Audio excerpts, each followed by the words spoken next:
sistematik. Karena kalau begitu, maka kita gampang sekali melakukan penapisan di kantor cuma dengan tanya, apakah Anda ada gejala COVID atau tidak? Kalau tidak ada gejala, silakan Anda ke kantor, dan kalau bisa pakai masker. Itu saja. Tapi ternyata datanya ditarik 24 jam kemudian. Yang kedua, penelitian banyak, walaupun kita berdasarkan kajian ilmiah, kadang-kadang majalah terkemuka di dunia pun akan lolos penelitian yang palsu. Yang paling besar adalah berita mengenai Lancet menarik penelitian hidroksikloroquine. Karena peneliti itu menyatakan berdasarkan kajian 14 sampai 14.000 pasien atau data ternyata bahwa hidroksikloroquine berkaitan dengan kematian, dia tarik kembali karena ternyata datanya palsu. Bukan palsu, jadi datanya nggak bisa dipertanggungjawabkan. Artinya, tapi itulah ilmiah, penelitian ilmiah. Kadang-kadang kenapa sih berbeda-beda terus? Jadi teman-teman pusing begitu, termasuk banyak orang. Jadi itu paling penting. Yang ketiga adalah Indonesia baru saya baca mengenai gugus tugas COVID-19 menyatakan ada 5 paduan obat yang bisa mencegah dan mengobati COVID-19. Hati-hati kalau teman membaca berita demikian. Itu bukan penelitian pada manusia. Itu penelitian pada biakan virus. Jadi virusnya dikasihkan paduan obat, kita lihat virusnya berkembang atau tidak.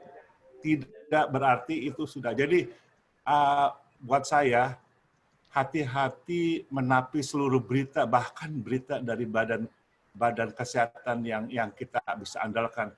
Saya tidak mengerti mengapa mereka memberikan berita bahwa ini bukan penelitian pada manusia, ini penelitian pada biakan virus. Jadi beda, itu soal lain. Jadi maksud saya tuh teman-teman kalau jangan terlalu percaya dulu kalau ada berita sesuatu yang itu perlahan lah begitu. Itu maksud saya yang pertama. Kemudian yang sekarang yang adalah yang bahan yang sesungguhnya akan saya bagi-bagikan sesuai permintaan bicara dengan Arif. Arif, bisa nggak saya screen share? Share screen. Share screen aja langsung. Oke, bentar.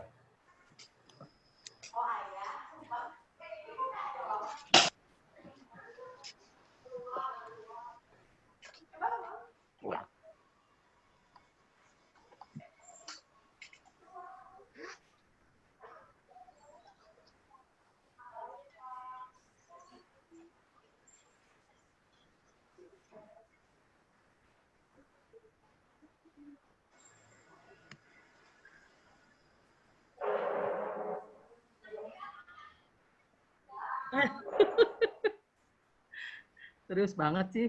Halo semua. Halo malah. Halo, belum Ari. telat ya. Nah, belum telat malah. Iya nih telat nih tadi nih. Banyak kerjaan. Halo Lin. Lin harus di. Wait, saya kok nggak bisa ya. Di share screen. Iya. Pencet yang hijau, Suk. Share screen-nya. Nggak kepencet. Nggak bisa ya? Apa Sukuannya mungkin mesti jadi co-host dulu? Ya, Arif udah? Udah. Ya. Ya, bagus. Keluar, ya, bagus. Udah dapat. Bagus, mantap.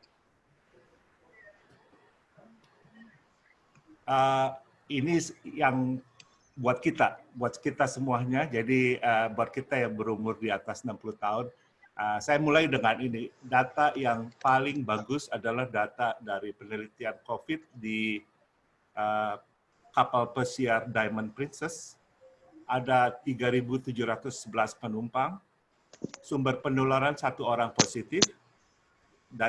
Setelah ada 1 orang positif, akhirnya keseluruhan dari 3.711, 712 orang positif berdasarkan RT-PCR.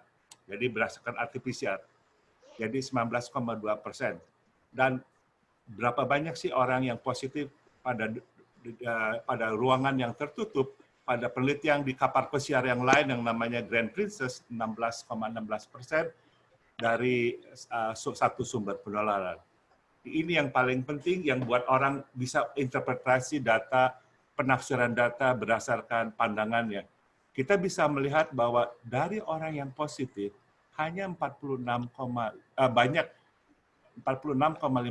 orang tuh tanpa gejala. Artinya buat orang yang melihat dari sisi yang tanpa gejala, ya, kalau saya kena pun 50% saya tidak kena apa-apa. Jadi pandangan orang berbeda-beda. Atau kita bisa melihat yang lain, dari yang positif ada 9,7% masuk ICU. Kemudian dari itu yang meninggal adalah 1,3%. Jadi sekarang orang bisa banyak orang akan berdebat. Kalau kita ada orang yang menyatakan saya tidak takut dengan COVID-19, mungkin betul juga. Atau kalau kita takut, betul juga. Jadi ini masalah data ditafsirkan, itu persoalan pribadi masing-masing. Tapi buat kita, nah sekarang nanti buat kita itu lain. Nah sekarang kalau kita lihat dari orang yang dari itu, kita akan lihat bahwa semakin tinggi usia dari orang yang di kapal itu, semakin berat. Jadi kita lihat kalau kita lihat di sekitar 60, saya tahu semua teman-teman kita sekitar 60-69, saya tahu itu. Jadi kita kira-kira angka kematiannya sekitar 3,6% kalau positif COVID. Dibandingkan kalau anak-anak yang agak baik 0,2%. Jadi kalau dibagi 3,6 dibagi 0,2 itu sekitar 18 kali kemungkinannya kita meninggal kalau kena COVID dibandingkan dengan rekan-rekan remaja yang umur 10 sampai 19 tahun. Jadi perhitungannya kira-kira begitu. Jadi buat kita harus yakin bahwa kalau kita terkena berat sekali kemungkinannya besar sekali kemungkinannya untuk terkena. Kemudian siapa sih yang meninggal itu? Ternyata yang meninggal itu mereka punya penyakit bawaan. Penyakit bawaan yang paling banyak adalah kalau kita punya jantung koroner atau penyakit paru menaun, kita 5 kali besar resikonya. Jadi maksudnya kalau kita punya resiko, kita 5 kali lipat lebih banyak kemungkinannya untuk meninggal daripada kalau tidak ada penyakit jantung koroner atau penyakit menahun. Dan di sini yang paling penting, saya tahu beberapa rekan kita mempunyai kencing manis, 3,7 kali lipat, hipertensi termasuk saya 2,7 kali lipat, dan merokok. Saya tahu masih ada beberapa orang dari RP77 masih merokok, jadi 2 kali lipatnya kalau kita tidak merokok. Jadi kita tahu ini kita punya beberapa rekan, saya tahu punya ada beberapa kemungkinan di sini. Jadi kita untuk rekan-rekan yang punya faktor risiko ini kita harus betul-betul melindungi kita dengan baik begitu. Nah sekarang Arif dengan saya berbicara mengenai bagaimana sih kita mencegah. Di sini satu hal yang saya tidak akan bicara yang lain karena teman-teman sudah terlalu banyak membaca atau mendengar berita. Di sini saya ingin berbicara sedikit yang mungkin baik sekali buat kita mengenai vitamin D. Vitamin D, apa itu vitamin D? Vitamin D itu di sini saya ambil kutipan mengenai bagaimana bahwa kita tuh bisa mendapatkan vitamin D dari sinar matahari 80%, 20% dari makanan. Jadi bagaimana ini proses dari bakal vitamin D menjadi vitamin D, kemudian di hati dirubah menjadi vitamin D aktif, yang di vitamin D aktif itu yang sekarang kita periksa di darah untuk kita tahu apakah kita kekurangan vitamin D atau tidak. Mengapa vitamin D? Vitamin D itu fungsinya banyak sekali. Vitamin D itu mengatur 20 gen di tubuh kita. Akibatnya fungsi vitamin D ini fungsinya luar biasa, mempengaruhi banyak seluruh sistem tubuh kita, termasuk kekebalan, termasuk anti peradangan dan sebagainya. Juga termasuk kanker. Jadi vitamin D itu adalah salah satu vitamin yang penting dalam hidup kita. Dan sekarang bagaimana kaitan vitamin D dengan COVID-19? Rekan-rekan kalau baca mengenai vitamin D dan kaitan dengan COVID-19, hati-hati, belum ada data yang kuat. Soal bagaimana data yang kuat adalah penelitian yang bukan seperti yang saya kutip di bawah ini. Yang data yang kuat adalah kalau kita, misalnya begini, kita ada 100 orang, kita periksa vitamin D-nya. Setelah kita periksa vitamin D, kita acak menjadi 2.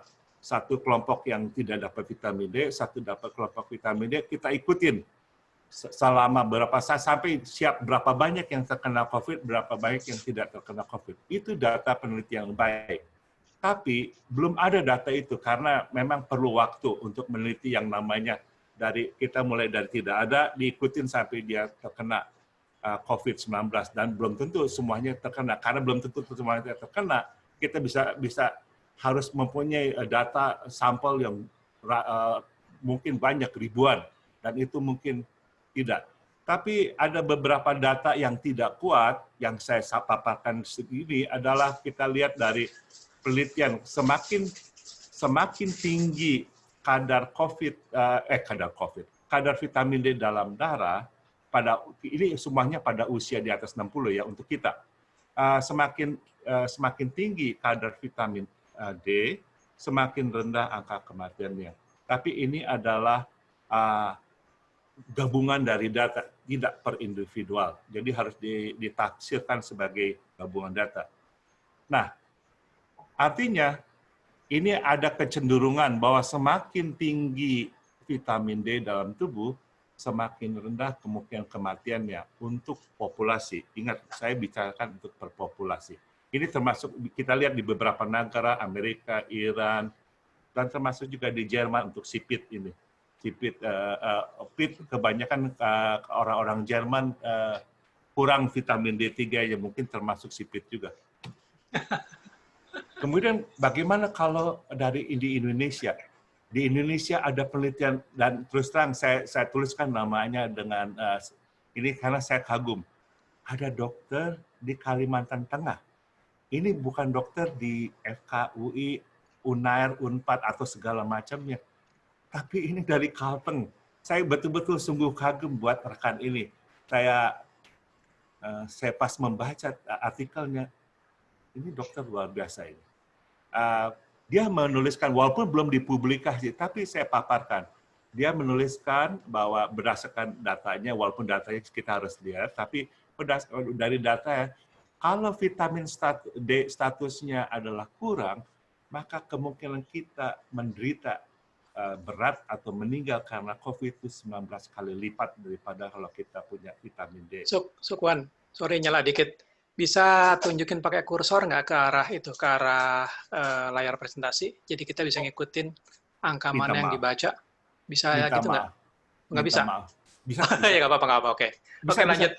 Kelihatan nggak ini? Nggak kelihatan ya? Oh, ada kelihatan. Thank you. Ya. Teman-teman, ini penelitian dari rekan Prabowo di Kalteng. Dia mengungkapkan bahwa kalau kita vitamin D-nya kurang, 19 kali lipat kita kemungkinannya mati atau menderita COVID berat daripada kalau kita punya vitamin D yang cukup.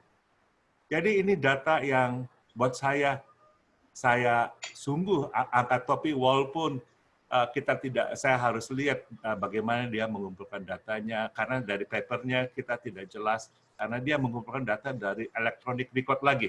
Jadi bukan penelitian cohort tapi retrospektif. Tapi saya sungguh salut untuk rekan Indonesia dari Kalteng ini. Nah, pertanyaan yang berikut adalah ya kita tahu kita alangkah baiknya kalau kita bisa berbuat sesuatu terhadap vitamin D kita. Sekarang pertanyaannya, apakah di Indonesia banyak kekurangan vitamin D? Kan kita banyak cahaya matahari, yaitu berkat dari Allah untuk masyarakat Indonesia. Kita kan banyak cahaya matahari. Apakah di Indonesia ada kekurangan vitamin D? Kekurangan vitamin D itu kriterianya adalah kalau teman-teman diperiksa darahnya, saya tahu kalau dia vitamin D3 kita 25 hidroksi vitamin D itu kalau di bawah 23 nanogram per ml atau 50 nanomol per liter. Tergantung labnya pakai yang nanomol itu standar internasional, ini yang biasanya terserah. Tapi rekan-rekan kalau pernah memeriksa vitamin D3, lihat angka teman-teman, Anda termasuk yang di mana.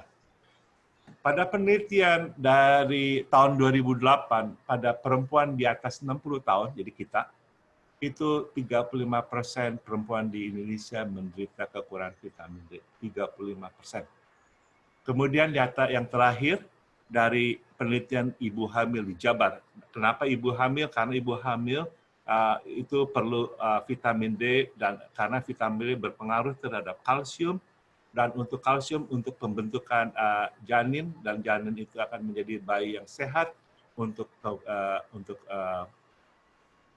masyarakat Indonesia yang lebih sehat. Di Jabar, tahun 2019, 21% ibu hamil kekurangan vitamin D. Ini yang berat loh. Ini yang berat di Jabar. Sedangkan di Minangkabau, 46% ibu hamil kekurangan vitamin D.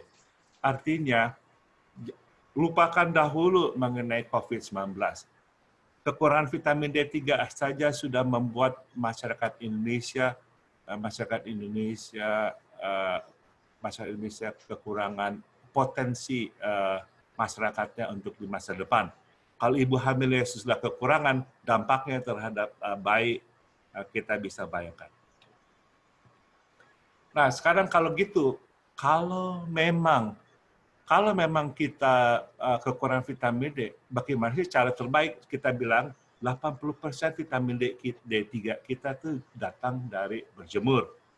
Saya baca kemarin, saya simak dari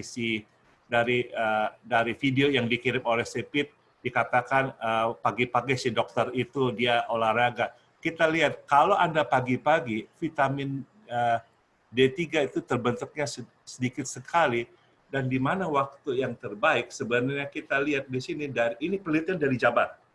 Ini rekan dari Jabar tahun 2000 ini dia teliti berapa sih angka ultraviolet B di antara ini. Jadi sekitar seperti banyak kepustakaan ini menunjukkan antara mulai jam 9 sampai jam 3 sore. Itu waktu yang berjemur yang terbaik. Kemudian setelah waktu berjemur, ini mengenai berapa sih dosis berjemurnya. Kalau kita mendapatkan paparan pada lengan dan tungkai selama 5-30 menit, antara pukul 10 sampai 3 siang, 2 minggu sekali itu cukup buat asupan vitamin D3 kita. Atau kalau kita mau berenang, buat rekan-rekan yang mau berenang, paparan satu dosis maksudnya satu dosis itu kira-kira 10 sampai 20 menit yang bisa dihitungnya dari berapa banyak sih sinar matahari yang menyebabkan kulit menjadi merah gitu, kebakar. Karena UVB itu ultraviolet B, selain dia membantu perombakan bakal vitamin D menjadi D3, itu juga dia menyebabkan kerusakan jaringan juga. Itu memang punya sifatnya, ada dua, ultraviolet B itu. Kemudian, jadi kalau kita bisa dengan mau berenang, dengan sekali berenang aja dalam waktu 20 menit itu kita dapat 20.000 international unit dari vitamin D2. Jadi kalau rekan-rekan yang mau berenang silakan. Kemudian kalau tidak mau berenang dengan paparan pada lengan dan tungkai. Tapi saya mengakui ini buat rekan-rekan yang menggunakan pakaian muslim hijab agak sulit, tapi saya rasa rekan-rekan bisa mengatur di rumah atau bagaimana agar lengan dan tungkai bisa dipapar sinar matahari. Kalau dari makanan, saya tuliskan diri, kalau teman-teman mau lihat makanan segala macam, saya tidak akan bahas segala macam. Kebanyakan dari ikan dan jamur, ikan terutama, kemudian dari makanan umumnya susu segala macam, saya tidak tahu. Mungkin yang mana yang paling cocok buat teman-teman. Mungkin kalau teman-teman yang mempunyai misalnya sumber makanan yang dari tanaman hijau, daun-daunan hijau, silakan kalau ada. Tapi yang di sini cuma kebanyakan ikan dan jamur. Kemudian saya tahu juga untuk beberapa teman banyak yang tidak suka makan kuning telur, takut kolesterol katanya, tapi tidak apa-apa. Tapi memang angkanya sedikit sekali dari kuning telur. Kemudian yang terakhir adalah suplemen. Walaupun saya tidak menganjurkan suplemen tambahan vitamin, tapi kalau memang keadaan memang tidak memungkinkan kita untuk berjemur atau bagaimana, silakan menggunakan asupan vitamin D3 yang over the counter, yang bukan yang bisa beli bebas. Jangan dibeli yang kita yang pakai resep. Untuk beberapa teman yang menderita kemungkinan osteoporosis, mungkin harus mendapatkan yang harus diresepkan. Jadi ini beberapa data untuk teman-teman yang bisa lihat kalau Anda teman-teman mau mendapatkan vitamin D. Jadi itu saja yang penting saya mau bagikan, bahwa cobalah membantu tubuh menjadi lebih sehat dengan memperbaiki kadar vitamin D3 dalam tubuh. Itu aja yang saya bahas supaya jangan teman-teman terlalu bosan. Kalau mau yang lain, ini saya juga udah menuliskan sedikit. Banyak orang yang tidak memahami mengenai kinerja alat uji. Mereka bilang, oh, alat uji itu sensitivitasnya 98%, spesifitasnya 98%. Apa sih artinya itu? Kebetulan saya bidangnya adalah di sini. Jadi, tapi itu saya stop aja di sini karena jangan terlalu banyak supaya jangan kita terlalu pusing. Itu dulu, Wit. Oke. Terima kasih, Sukwan. Jadi memang betul banyak sekali informasi di luaran. Tapi kalau infonya dari teman sendiri, lain, Suk. Kita lebih percaya sama teman sendiri gitu. Her, mana Her?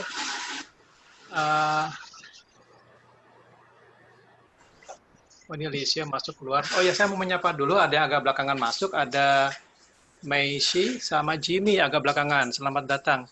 Jimmy, Surabaya atau di mana posisi? Gambarnya nggak kelihatan ini. Surabaya ya. Surabaya biasanya. Oh, ke Surabaya ya. Oke. Her, kok menghilang ini Her? Foto bersama dulu, foto bersama. Foto bersama. Ya, silakan screenshot kalau mau foto bersama. Aku sih nggak bisa. Si Sentot hilang itu. Sentot pamit dulu, ada kalau dibaca di chatting, atau maaf ada yang harus dikerjakan dulu sebentar. Teman-teman kalau ada yang mau nanya atau punya komentar, boleh raise hand atau tulis di chat di halaman chatnya atau chatting. So, saya Mala mau nanya. Oh, Mala. Oke, Mala, silakan Mala. Ini dosen bertanya kepada dosen. Jangan gitu ini kan Selamat malam Sukwan, selamat malam teman-teman semua. Malam. Terima kasih sekali, ini didapat dari ahlinya langsung ya mengenai masalah pandemi. Ya Suk, saya mau nanya nih, itu kan tadi Sukwan bilang kalau berenang itu kita baru berapa menit udah dapatnya cukup banyak ya vitamin D-nya ya. Nah kalau saat ini kita boleh berenang nggak Suk? Itu gimana sih COVID itu kalau kita itu olahraga di kolam renang gitu. Misalnya ada orang yang ODP gitu ya, atau OTG gitu. Orang tanpa gejala, dia ikutan berenang sama kita gitu. Kita kan nggak tahu tuh, kira-kira kita bisa ketularan nggak? Padahal tadi kan sebenarnya lewat berenang itu vitamin D-nya akan lebih banyak diserap. Itu mau tanya. Takut ada virusnya berenang ke kita ya? Tahu deh maksudnya kalau penyebaran gitu ikutan di kolam renang ikutan nggak? Iya, virusnya ikutan berenang. Soalnya saya olahraga keluar renang sih. Bisa mati, kebanyakan klor di airnya. Tergantung berenangnya pakai bikini apa enggak. Bikininya hancur, kena klor. Nenek-nenek pakai bikini, nenek-nenek kabur yang lain dong. Nah, Sukan mau jawab. Malah yang penting pertama dengar kata pemerintah kita. Anda tidak setuju dengan pemerintah kita atau tidak, dengar saja dulu. Satu itu. Mereka bilang apa, ikutin. Kalau memang Anda tidak boleh, kita tidak boleh pergi berenang, jangan pergi berenang. Tapi kalau misalnya PSBB-nya, silakan Anda dengan asal menjaga social distancing. Menurut saya, jangan takut dengan berenang. Karena seperti Pit bilang, oh maaf, saya harus, Pit, hati-hati Pit.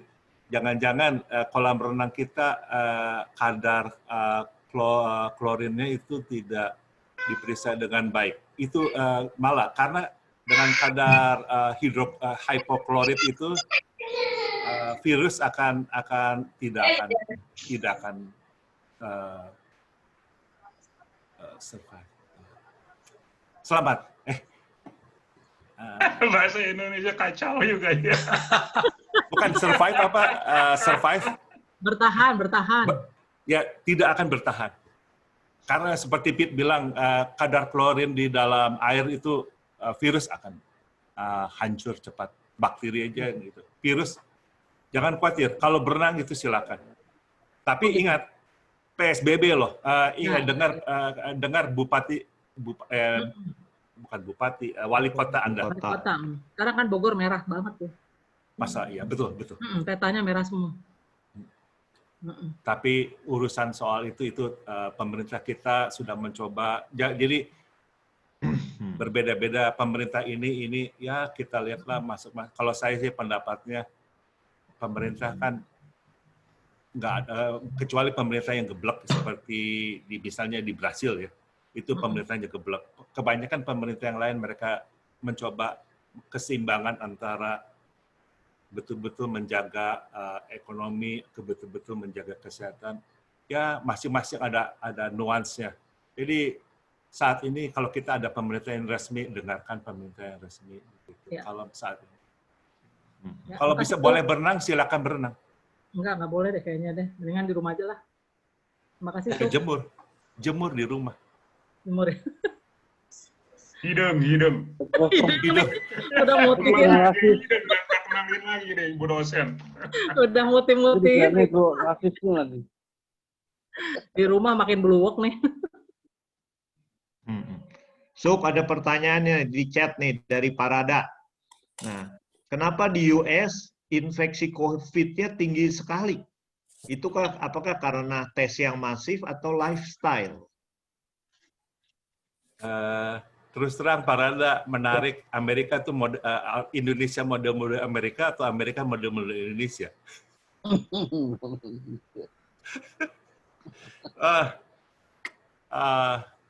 Suka-sukalah. Jadi Indonesia saya pikir agak mirip-mirip Amerika. Jadi beberapa orang mendengarkan rekan-rekan dari CDC.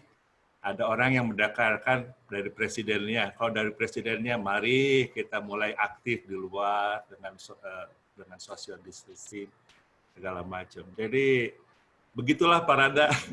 Amerika tahu sendiri. Kebebasan pribadi sangat dihargai. Ya begitu aja. Pusing. Nah, ini ada yang angkat tangan, Indrawati. Silakan di-unmute dulu. Di-unmute dulu. Pikir-pikir dasar si Agus betul-betul memang Nggak, saya diminta bantuan Ma'arif jadi co-host. Makasih Gus. Ya. Mantap.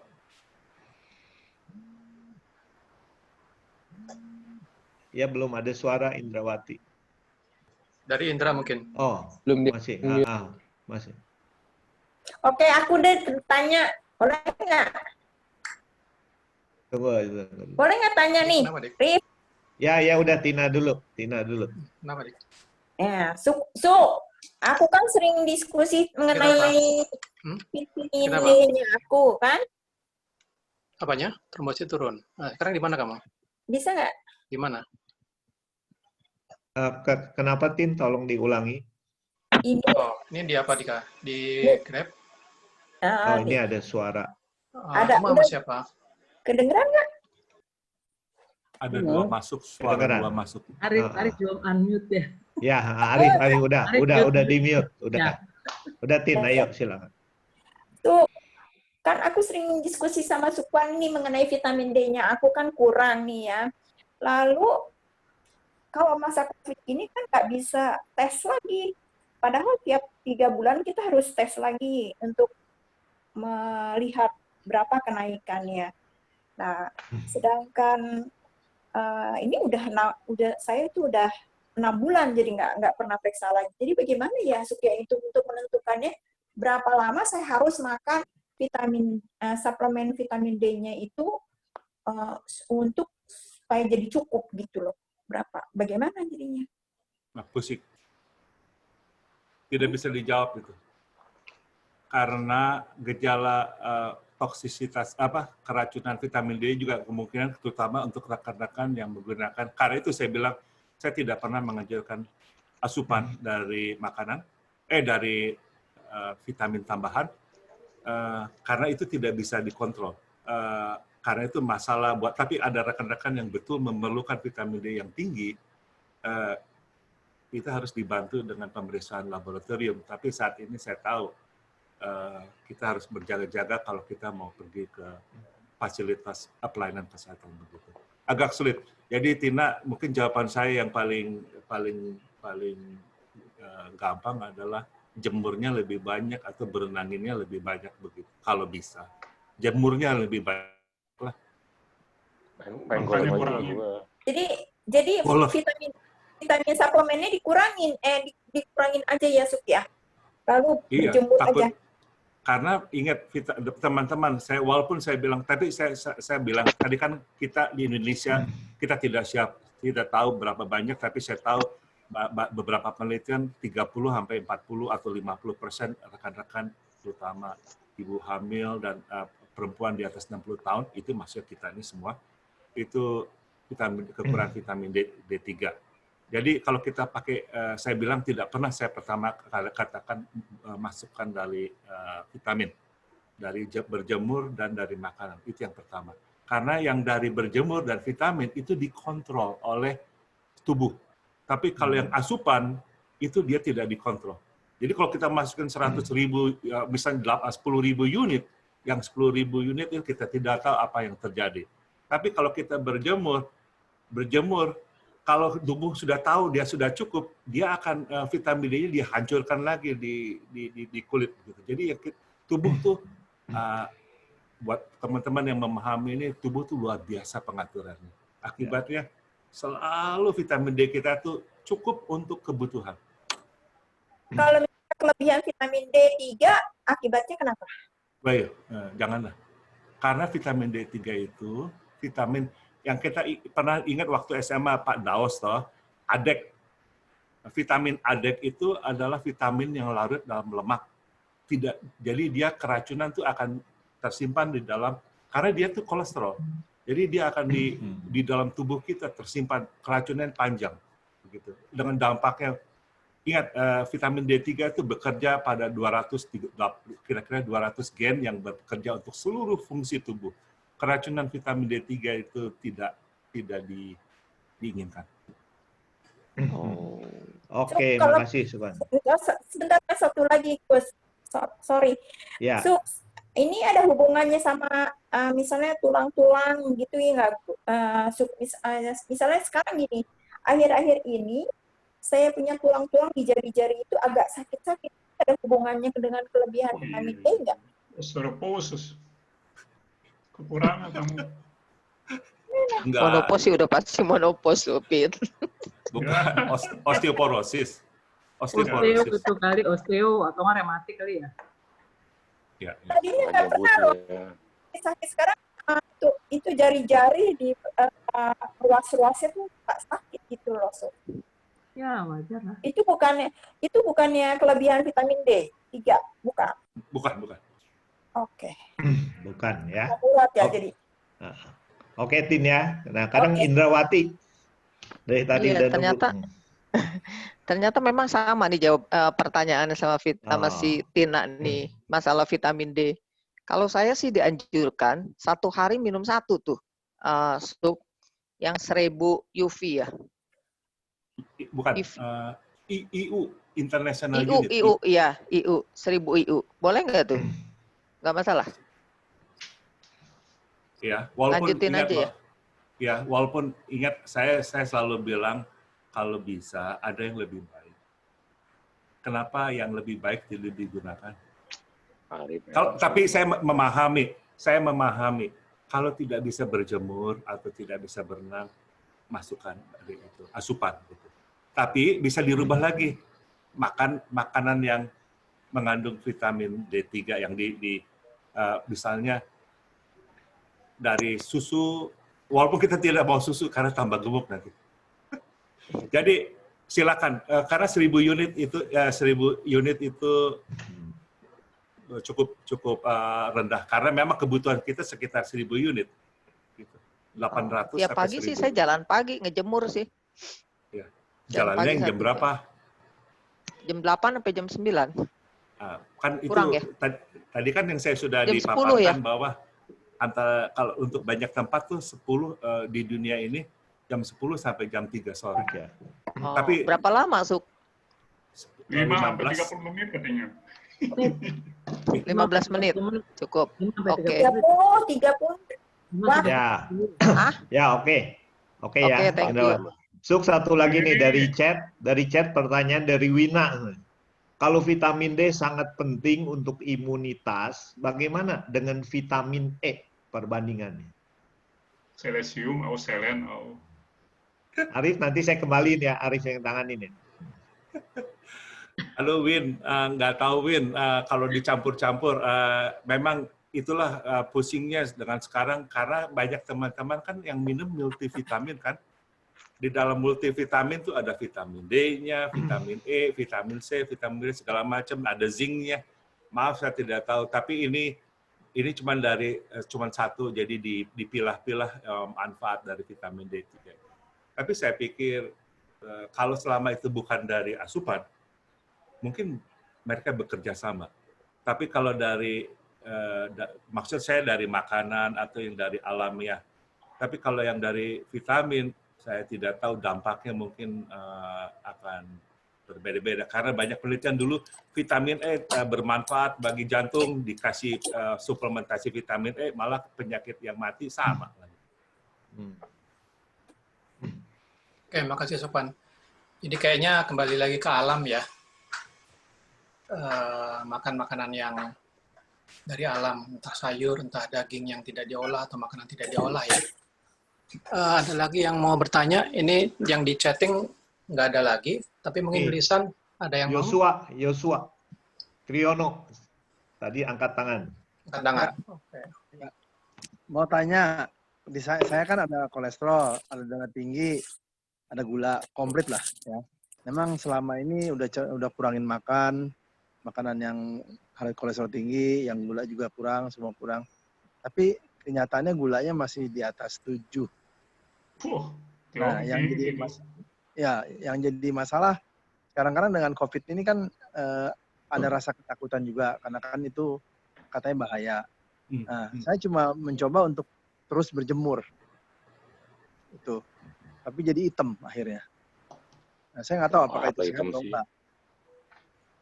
Apakah itu benar atau enggak itu ya pertanyaannya. Betul. Pertama itu untuk soal satu sisi saja.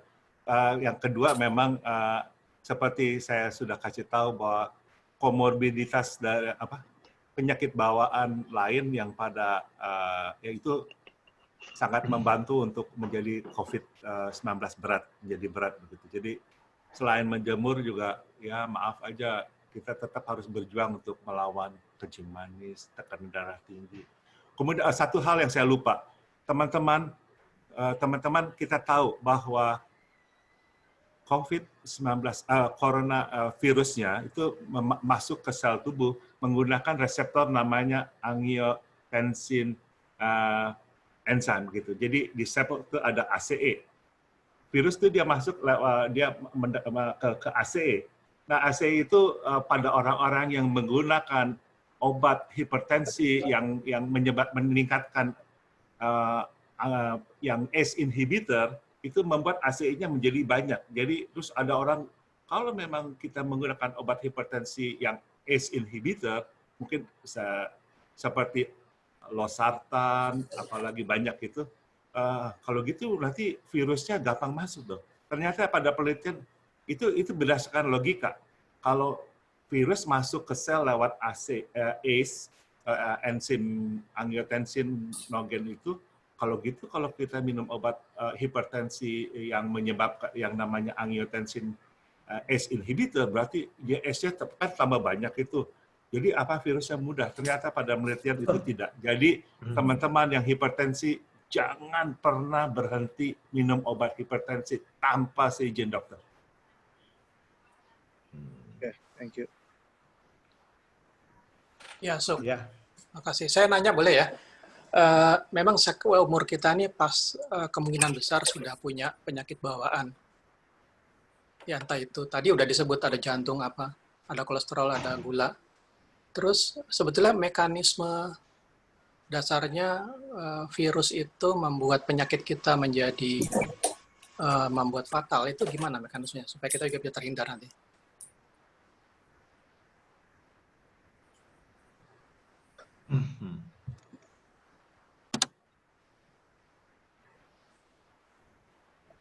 Pusing. Kalau ya emang kalau secara umum kan meningkatkan imunitas dengan salah satunya tadi vitamin D atau makan dan kegiatan olahraga yang teratur itu juga imunitas. Cuman ya problem di usia kita kan itu ada penyakit bawaan yang sudah ada gitu ya. Ya. Mengenai mekanisme mungkin kalau kita saya akan coba baca lagi. Saya tidak tahu sama sekali yang tepat ya mekanismenya bagaimana itu.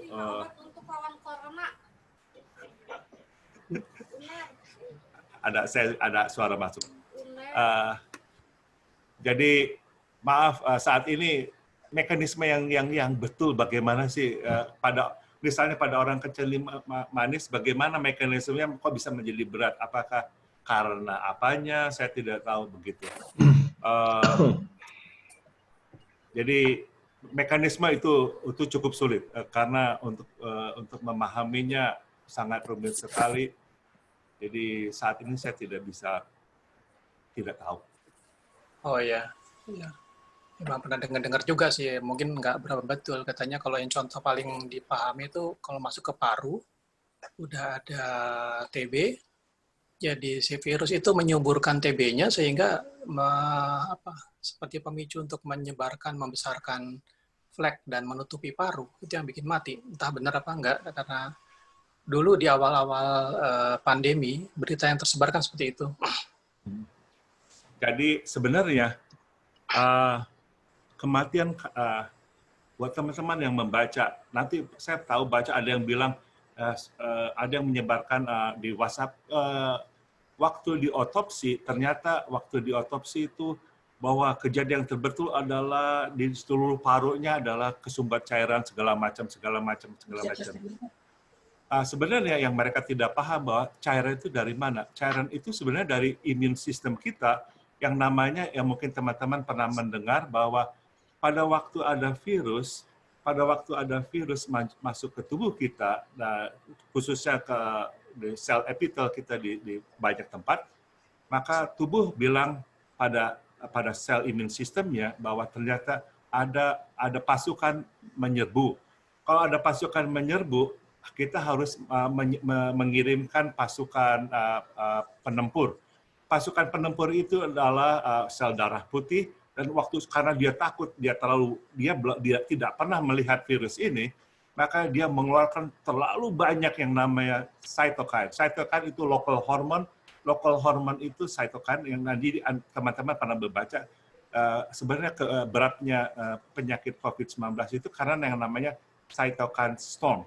Itu adalah local inflammation, peradangan setempat. Jadi karena peradangan setempat, local inflammation itu kan Anda ingat kalau Anda kena bisul, itu bisul kan sebenarnya mulai dari merah itu kan karena pembuluh darah terbuka, seluruh sel darah putih masuk, kemudian dia bertempur, yang meninggal dan segala macam, dan enzimnya semuanya akhirnya menjadi bisul. Mungkin teman-teman ingat ya, jadi ada nanah itu. Nah, nanah itulah yang terlalu banyak diproduksi di paru-paru waktu terjadi pertemuan. Jadi sebenarnya ini soal cytokine storm yang menyebabkan kematian. Nah, sekarang mekanismenya pada penyakit yang lain, pada TB misalnya, mungkin karena pada TB tubuh kita, imun sistemnya kita udah dikerahkan untuk melawan bakteria di dalam sel. Imun sistem kita itu sudah di-shift untuk melawan bakteri. Jadi pada waktu ada virus, dia waktu harus shift lagi mungkin tidak berhasil, jadi kita menjadi tambah berat. Jadi mekanismenya rumit, tapi semuanya adalah soal imun sistem. Itu yang jadi imun sistem yang terlalu berlebihan pun membuat kita sakit. Contohnya juga seperti pada sakit autoimun. Autoimun adalah imun sistem kita menyerang tubuh kita sendiri. Soal yang lebih gampang adalah pada dengue. Dengue pertama kan tidak berat. Dengue yang kedua semakin berat.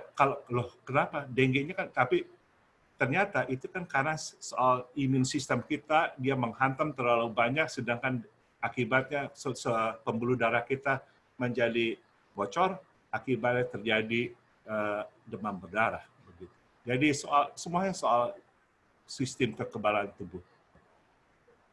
Satu hal yang saya lupa cerita lagi, teman-teman, dengan stay at home ada satu bahaya yang baru keluar kemarin. Singapura terkena demam berdarah, letupan demam berdarah gara-gara dengue. Gara-gara stay at home. Jadi teman-teman mohon periksa rumah dengan baik-baik, tidak ada air tergenang. Kalau perlu jangan lupa belikan abate untuk air tergenang. Jadi sekarang kasihan Singapura sudah diserang COVID-19, diserang dengue. Kemarin muncul beritanya.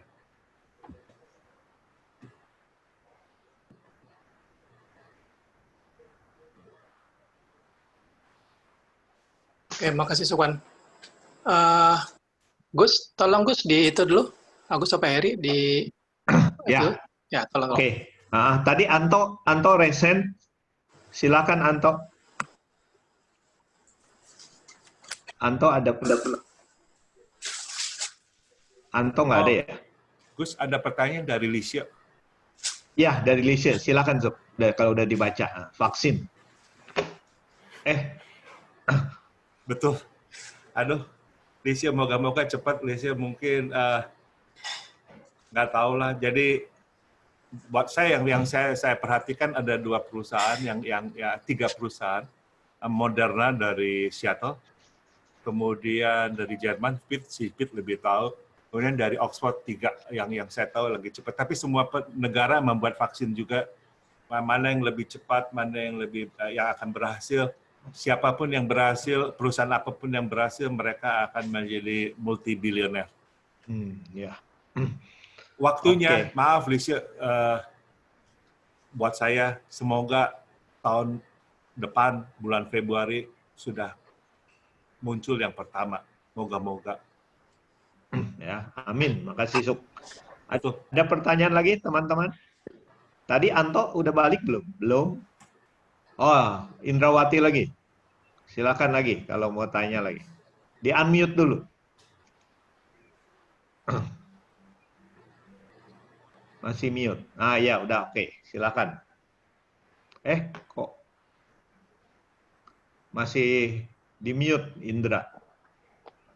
Nggak jadi. Ada lagi yang lain? Pak Robert? Robert Junaidi, ada pertanyaan? Gina tuh kayaknya Gina mau tanya tuh. Ya, Gina, ya silakan. Di unmute dulu, gitu. Ya, Ya. menurut berita, penularan terjadi karena aerosol, droplets, dan benda-benda gitu. Yang aku masih belum tahu soalnya banyak dengar dari sana-sini lain-lain. Misalkan di plastik bisa berapa lama, di kain bisa berapa lama, di makanan bisa berapa lama. Mana yang benar nggak tahu. Bagaimana, Sobat? Jawaban yang paling baik adalah itu kemungkinan sangat kecil sekali dan tidak ada bukti. Itu CDC policy, kebijakan dari organisasi kami adalah penularan lewat dari packaging itu seperti box, packing box, dari envelope surat, dari itu tidak ada buktinya. Jadi teoritis banyak, tapi kebijakan kami, kebijakan CDC adalah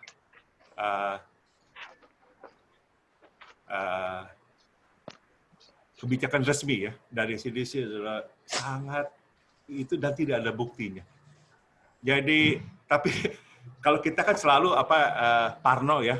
Jadi kalau kita pergi ke seperti saya kemarin baca di video yang Sipit bagikan bahwa mereka misalnya beli makanan yang dipacking ya, beli ke supermarket, terus disemprot kan, gitu, terus dilap. Kalau mau parno kayak begitu silakan. Tapi ada hal yang lebih baik teman-teman. Kalau teman-teman mau, seperti dikatakan, coba cari yang namanya UVC. Sekarang bukan UVB. UVB itu untuk vitamin D. UVC itu untuk desinfektan yang lebih baik, tapi disinilah namanya rekan-rekan pengusaha ada yang jahat.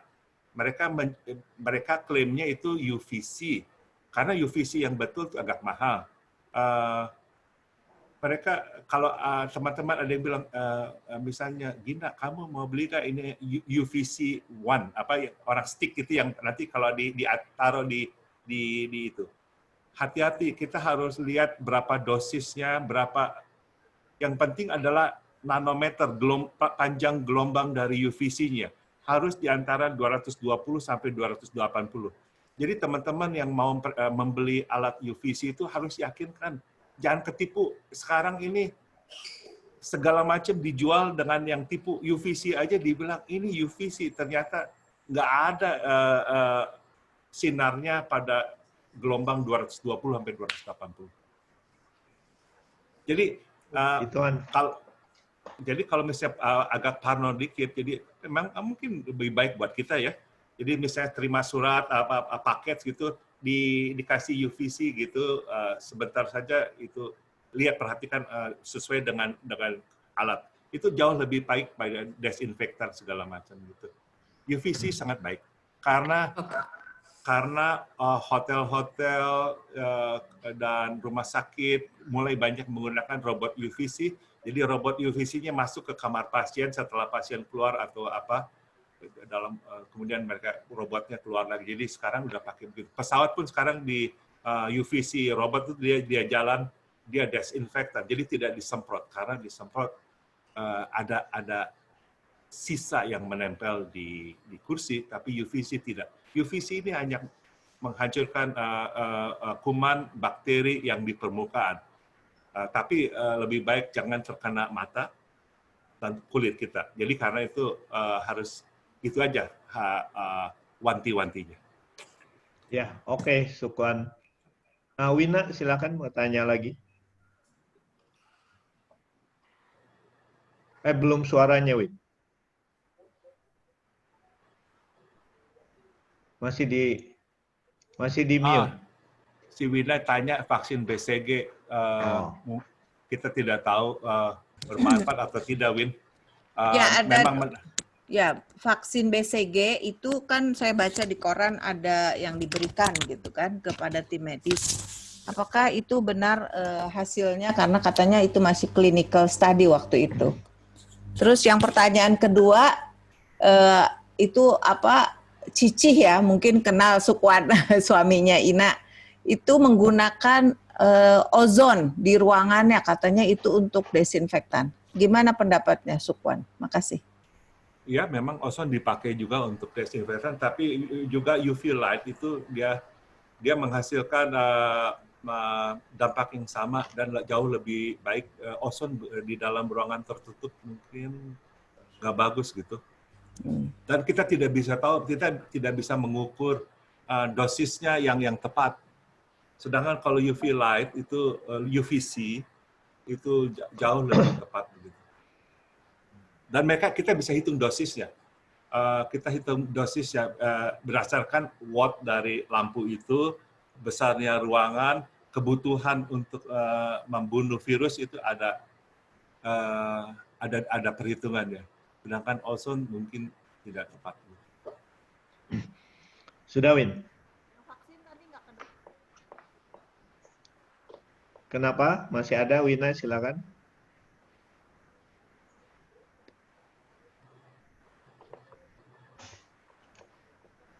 Yang kemudian yang menarik juga, yang sebenarnya saya tidak paparkan hari ini, mungkin sambil menunggu pertanyaan teman-teman mengenai alat diagnostik ya. Itu kebetulan bidang saya, alat diagnostik. Mereka selalu mengatakan, alat kami 98% spesifik, 98% sensitif. Tapi itu ingat, itu alat itu untuk sensitivitas dan spesifitas.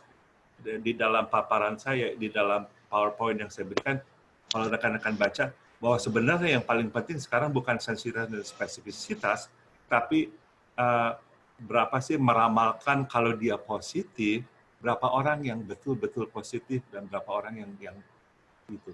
Ternyata dengan kalau kita menggunakan apa yang dilaporkan oleh perusahaan, angkanya mereka, kami punya alat yang 99% sensitif, 99% spesifik.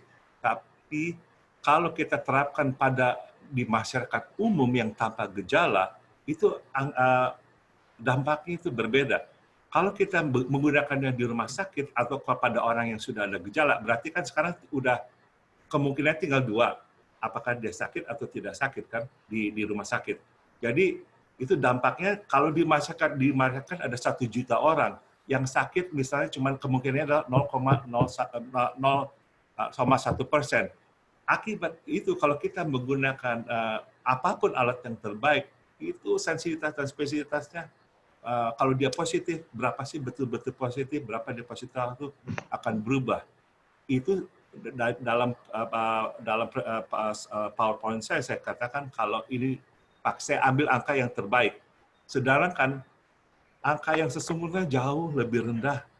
Jadi rekan-rekan mau menggunakan rapid test, hati-hati untuk menentukan seorang punya positif antibody atau tidak, karena positif palsunya saya takut sekali untuk melihat datanya begitu. Coba teman-teman lihat PowerPoint saya, coba Anda masukkan bahwa saya hitung misalnya alat rapid test antibody, walaupun saya mendukung alat itu, bahkan di Bandung kita sedang masukkan ke Menkes, tapi saya tahu kita harus wanti-wanti bahwa walaupun kita bilang 10% sensitif, 99% spesifik, di lapangan itu pertama sensitivitas dan spesifitasnya akan turun. Satu. Kedua, dipakai untuk menentukan siapa yang boleh terbang atau tidak terbang, itu jauh lebih berbahaya. Jauh lebih berbahaya. Ya, oke, Sukwan, makasih. Ada lagi yang lain? Atau Heri? Saya serahkan dulu ke Heri. Ini seriusnya udah belum nih? Udah. Udah kelihatannya udah serius semua. 1,5 jam kita serius. Oh, ada lagi Nurmala. Nurmala boleh. Nurmala tuh lagi. Nurmala masih nanya. Ya, mau nanya untuk belakangan ini kita dengar juga ada pengobatan baru pakai plasma katanya ya, orang yang udah sembuh terus plasma darahnya diambil gitu ya, dibikin jadi antibody. Gimana tuh Sob? Sejauh mana emang itu kira-kira ada evidence base-nya nggak hasil riset itu? Ada. Tapi namanya juga biologi ya, bukan matematik atau fisika. Si Agus lebih tahu matematik fisika dia. Kalau dia pasti. Tapi kalau biologi, kemarin ini dibuktikan bermanfaat baik. Kemudian penelitian lain tidak bermanfaat. Nanti ada penelitian lagi bermanfaat lagi. Sampai kapan kita akan ini? Jadi, tapi malah jangan sinis dulu dengan kami orang-orang biologi ya. Tapi nanti setelah begitu banyak penelitian, nanti akan ada kajian yang namanya meta-analisis. Meta-analisis itu semua penelitian yang baik digabungkan, nanti akan ada rata-rata. Ternyata pada dasarnya efektivitasnya adalah melindungi berapa persen. Begitu. Tapi ada satu hal yang banyak teman-teman yang tidak banyak bahkan dokter tidak mengerti. Kalau kita punya antibodi, bukan berarti kita kebal terhadap COVID-19. Itu paling penting.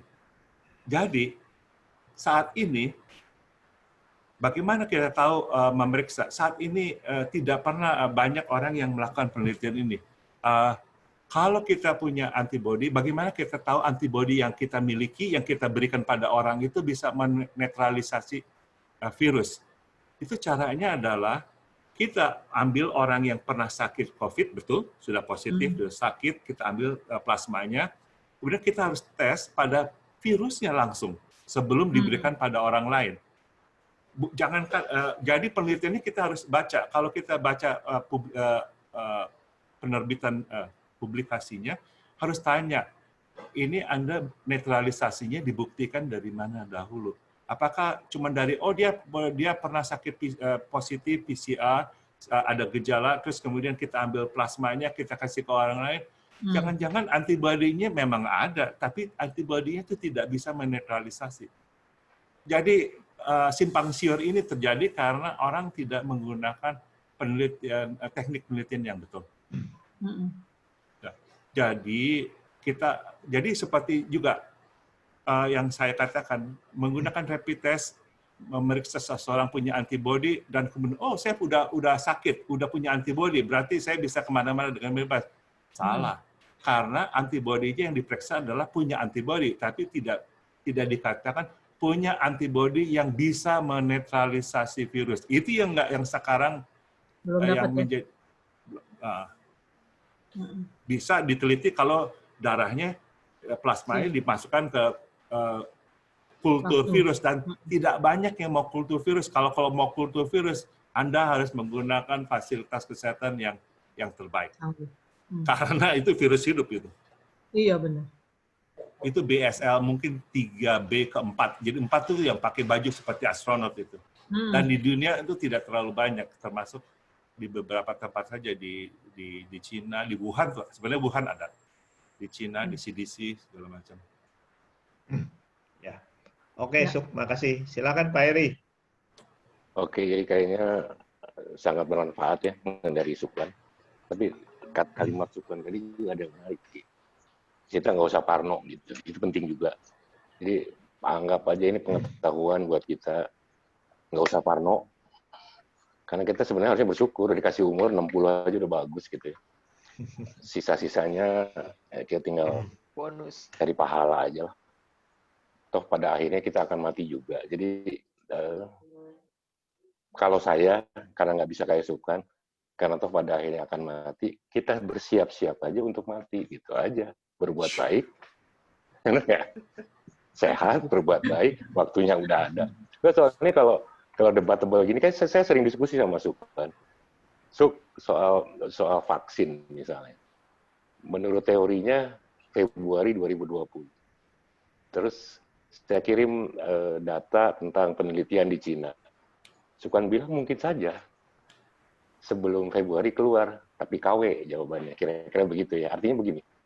Kalau Sukwan bilang Februari, itu pasti ada urut-urutannya, dari mulai penelitian, uji coba binatang, uji coba manusia, kemudian mungkin harus dicek lagi sama WHO. Kalau kita lihat pesawat terbang sih mesti uji terbang dan sebagainya. Jadi ada waktu yang nggak bisa dibeli. Gitu. Tapi kalau yang di Cina yang sekarang lagi dicoba segala macam, kalau saya waktu itu ngobrol sama Sukan bilang bisa saja muncul bulan September, tapi statusnya KW. KW itu bisa jadi baik, bisa jadi tidak. Mungkin kalau vaksin itu September, katakanlah yang dari Cina, tanda kutip tadi, bisa keluar, orang pasti udah seneng. Paling tidak ada harapan gitu ya. Paling tidak ada harapan. Nah, cuman memang masukan dari Sukuan tadi banyak hal yang ternyata yang kita ketahui itu, contohnya soal Parno tadi harus digini, ternyata menurut penelitian dari CDC kan aman lah, surat-surat, kemudian packaging yang sebagainya. Ini yang perlu kita ketahui, bahwa kita juga jangan terlalu takut terhadap, ada hal yang nggak perlu takut maksudnya, karena CDC seperti itu. Cuman kalau memang kita lebih berhati-hati tentunya lebih baik. Sorry, Arif masih di rumah sakit ya. Dia belum ketemu sama, jadi katanya badannya bengkak-bengkak, cuma gitu aja infonya. Badannya siapa? Di rumah sakit Sari Asih Ciputat. Dia barusan kan titip pesan, makanya hostnya dibalikin ke gue. Yang sakit itu siapa? Mudah-mudahan nggak apa-apa. Anaknya. Oh. Jadi anaknya kos, saya nggak tahu nih, dia bilang dari tempat kos, badannya bengkak, jadi sekarang anaknya perempuan mahasiswa semester 7. Aduh, kasihan. Jadi belum ketemu apa, nanti dia kasih info lah, tapi artinya dia ya nggak sempat ngobrol. Jadi hostnya Pak Heri nih? Iya. Bukan. Pak